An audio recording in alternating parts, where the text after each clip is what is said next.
আসসালামু আলাইকুম। শাইক এগ্রোনের পক্ষ থেকে স্বাগতম। আশা করি কৃষিপ্রেমী ভাই ও বন্ধুরা আপনারা সকলেই ভালো আছেন। আজকে আপনাদের মাঝে আমি তুলে ধরবো একটা আধুনিক কৃষি। এই জমিটা অবশ্য আমার না, এই জমিটা হচ্ছে আমাদের পার্শ্ববর্তী ইউনিয়নের একজন কৃষি উদ্যোক্তা কায়সার সাহেব। অবশ্যই তার যে ফসলের ধরন, চাষাবাদের ধরন, এটা আপনাদের মাঝে শেয়ার করতেছি। কেননা এটা দেখলে অবশ্যই যারা কৃষক আছেন ইনশাল্লাহ লাভবান হবেন। কিভাবে একটা জমি থেকে ভরপুর ফসল নেওয়া যায়, সেটা কিভাবে জমি সঠিকভাবে ব্যবহার করা একটা সহজ উপায়। দেখেন, এটা কিন্তু টমেটোর জমি। হ্যাঁ, টমেটোর জমি। দেখেন এই যে টমেটো ঝুলে আছে, পাশাপাশি সে কি করছে আবার দেখেন এই যে একটা করে ফুলকপি দিয়ে দিছে। তাতে করে কি হয়েছে দেখেন যে এখানে যদি ফুলকপি করতে চান তাহলে কিন্তু আপনার শুধু ফুলকপি করতেছেন, আর যদি টমেটো করতে যান তাহলে টমেটোই আপনারা করতেছেন। তো আধুনিক কৃষির সাথে এখানে একটু সনাতন পদ্ধতির কৃষি, একটু গড়মিল। দেখেন নিচে ফুলকপি, কোনো সমস্যা নেই, খুব ভালো। টমেটো দেখতেই পাচ্ছেন, আলহামদুলিল্লাহ খুবই ভালো ফলন। দেখেন প্রত্যেকটা গাছই খুবই সুন্দর, মাশাআল্লাহ খুবই ভালো।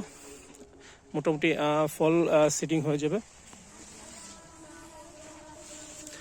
দেখেন নিচে সবই ফুলকপি, এই পর্যন্ত কোনো সমস্যা হয় নাই।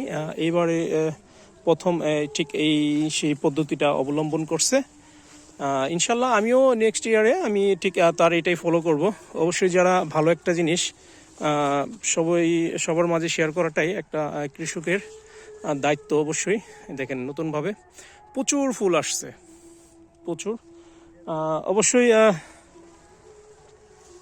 কাউসার ভাই এদিকে আসেন। আসলে আমাদের কাউসার ভাই হচ্ছে, এই যে দেখেন তার অনেকগুলো ফসল করে আছে এই মুহূর্তে। এই যে দেখেন, এই যে হচ্ছে আমাদের সেই কৃষি উদ্যোক্তা কাউসার ভাই। কাউসার ভাই কি অবস্থা ভাই? আলহামদুলিল্লাহ ভালো। তাই আলহামদুলিল্লাহ। এবছরের ফসল কি কি করছেন ভাই? এবছর ফুলকপি আছে, টমেটো আছে, পেঁয়াজ, রসুন, ধনিয়া পাতা, লাউ আর হচ্ছে করলা। দেখতেই পাচ্ছেন। অবশ্যই সে কিন্তু একটা জিনিস বললে নাই যে আসলে একই জমিতে সে দুইটা ফসল করছে, ঠিক আছে?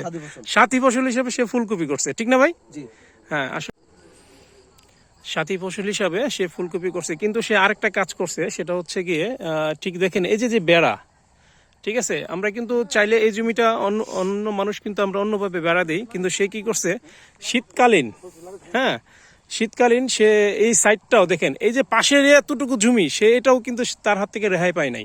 সে পুরোপুরিভাবে একবার সঠিকভাবে জমি মনে করেন আপনার ব্যবহার করতেছে। দেখেন এটা হচ্ছে শীতকালীন একটা করল্লা, ঠিক একই জমিতে বলা চলে আপনার 3টি ফসল।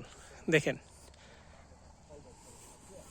আলহামদুলিল্লাহ, যদি বলি ফল সিটিং হচ্ছে এখন খুবই ভালো। দেখেন নিচে থেকে উপরে প্রত্যেকটা জায়গায়, প্রত্যেকটা গাছেই